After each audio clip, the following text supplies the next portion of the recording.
Right now, I want to return to developments in the impeachment inquiry. Florida Congresswoman Donna Shalala is at Miami International Airport, where she landed just minutes ago on a very historic day, Congresswoman. Why did you vote to proceed with the impeachment inquiry? Well, first of all, we have been in the impeachment inquiry. What this does is outline the next stage, which means public hearings, as well as narrowing down all the issues that are involved. I voted for it because there's clear evidence that the president abused his power. It doesn't mean that I'm going to vote for impeachment. I'll wait until all the evidence has been laid out by the committees. But more importantly, I want everybody in the community to hear the people who have already testified in closed quarters, though the Republicans and the Democrats have both been there to question them. We need public hearings so everyone can hear what it is the president did. He obviously, there is evidence that he used his power, the office of the presidency, to pressure another country to interfere in our elections. That is abuse of power.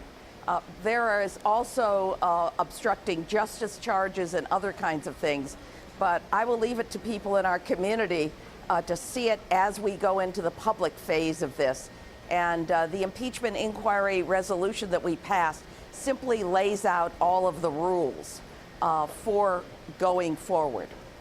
Congresswoman, this was basically a party line vote, with the exception of 2 Democrats who voted no. Are you concerned that this is going to be perceived as just a partisan politics?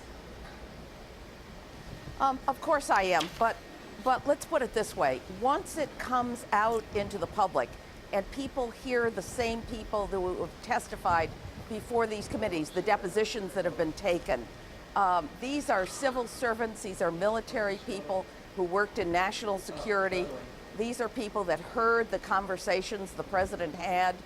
It's very important that we have public hearings so that everyone can hear the same information that our committees have heard. Congresswoman, I don't want it to be partisan. The last president to be impeached was Bill Clinton, and you, of course, were the Secretary of Health and Human Services at the time. There is an article in the Washington Post from September 1998 that describes how during a meeting of the cabinet about the impeachment, President Clinton implied his good policies outweighed his personal flaws and that you weren't having it. The Post cites a source that you told them essentially said something to this effect: I can't believe that is what you're telling us. That is what you believe, that you don't have an obligation to provide moral leadership. First of all, do you remember that? And why did you take your boss on like that? And in the end, if President Trump is found to be lacking moral leadership rather than having committed a crime, should he be allowed to stay in office? Well, first of all, no one is above the law, whether it's the President of the United States. I lived through the Clinton impeachment. It was very painful.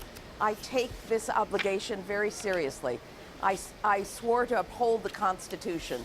This is a constitutional process, and I'm not afraid of anyone, even if it's the President of the United States. In this case, the people of Miami expect me to be fearless as we go through this process. Congresswoman Donna Shalala, we really appreciate you getting straight off the plane and coming for this interview tonight. Thank you. Thank you very much, Congresswoman. And we have invited South Florida's only Republican member of the House, Mario Diaz-Balart, to join us to talk about impeachment anytime over the last several weeks. So far, he has not accepted. We would love to have Congressman Diaz-Balart here.